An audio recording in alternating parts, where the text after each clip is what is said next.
looking for the green from Mike Halbert here in the Russ Holly restart box.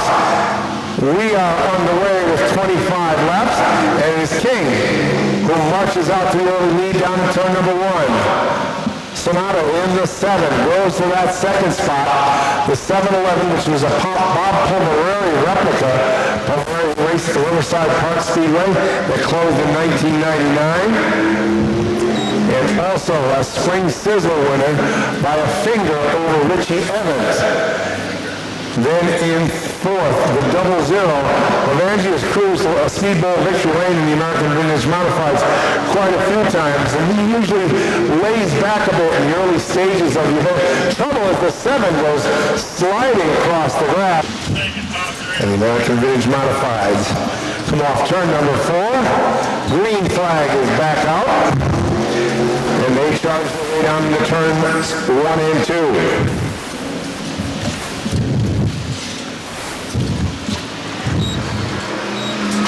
Down the backstretch, it is still King, your leader. The 7-11, belonging to Geyer, sits in the second spot.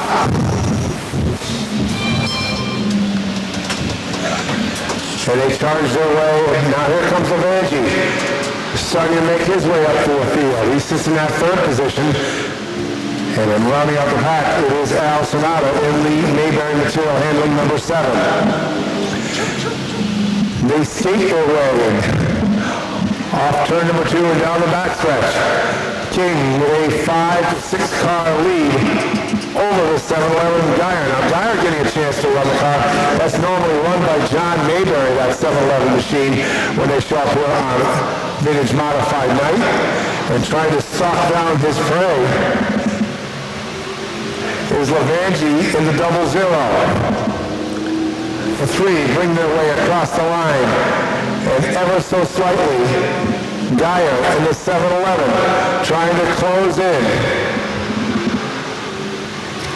And he has shortened that lead to about a car length over King.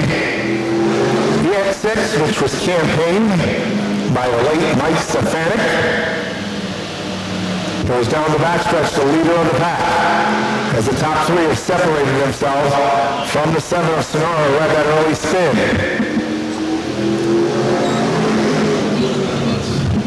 8 down, 17 to go.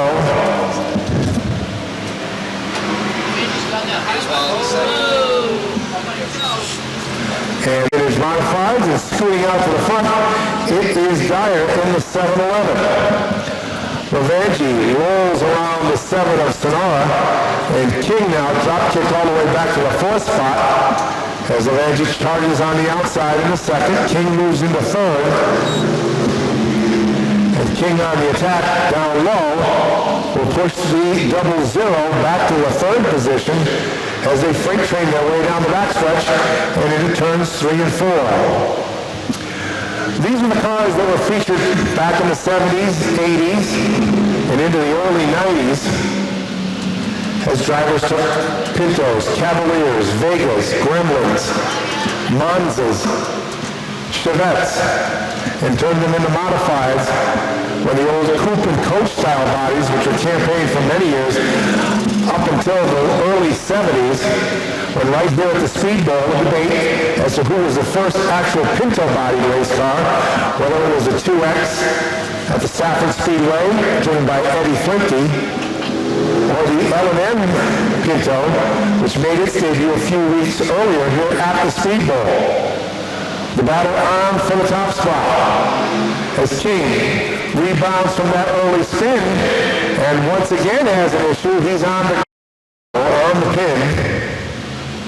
Is Jason Geyer. And Jason tries to get away from Levangie as Ben works the top side. See if he can get a run. King has come back from his spin. Slices his way in that 2nd spot. King was our early leader. Has had difficulties the last handful of laps with 2 spins. And a little wiggle as he went into turn number 1 as he was trying to set up by side, getting ready to go back to action. 11 to go. Green back out. And once again, it's Geyer to the front. King trying to set him up. As we mentioned, King had his difficulties as we are down to the final 10. Lavangi in the double zero, trying to creep in and perhaps pick up another win in the American Vintage Modifieds. That 7 machine has also seen street stock competitor Johnny Wicker Walker make a few starts in it. But it is the 7-11, leader of the pack down the backstretch. King trying to get a run, goes up the hill.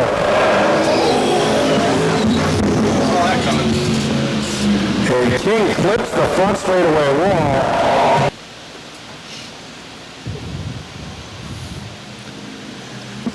And green flag returns to the surface, and we are back underway.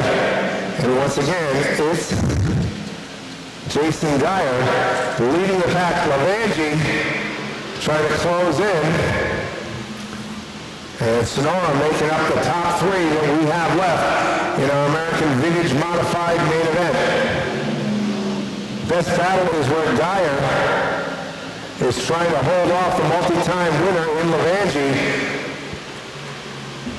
as they snort their way off the corner and back to the line with 6 laps to go.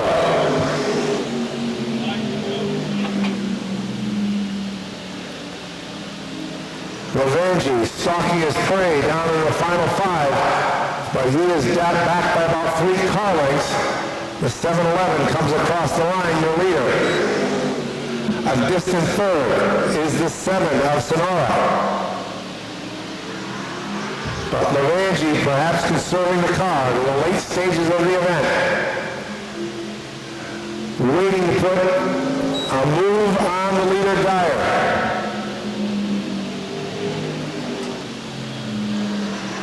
Down the backstretch into turn 3. The 7-11 comes off to turn number 4.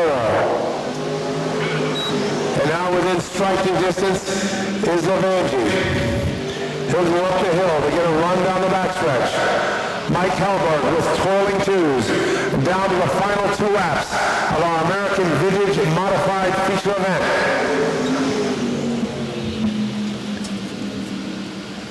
Lavangi looking to move in the final lap and a half.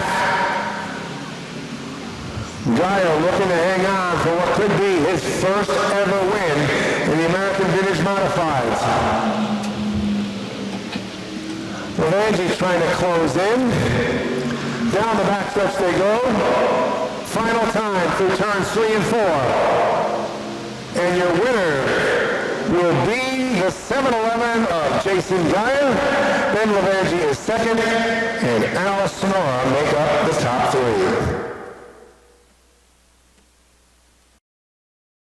So Jason, your first ever win, I believe, in the American Vintage Modifieds? It is. Yeah, no, it was fun. It was a blast out there. I said, John Mayberry let me take his car out tonight, so hopefully I made him proud. I didn't crack it up and didn't crack myself up, so that's always a win. Any other people you need to say thank you to? I just want to say thank you to Alan Sonoda, my boss, and John Mayberry, Johnny Walker. He spotted for me, so I appreciate that. All the kind words in my ear.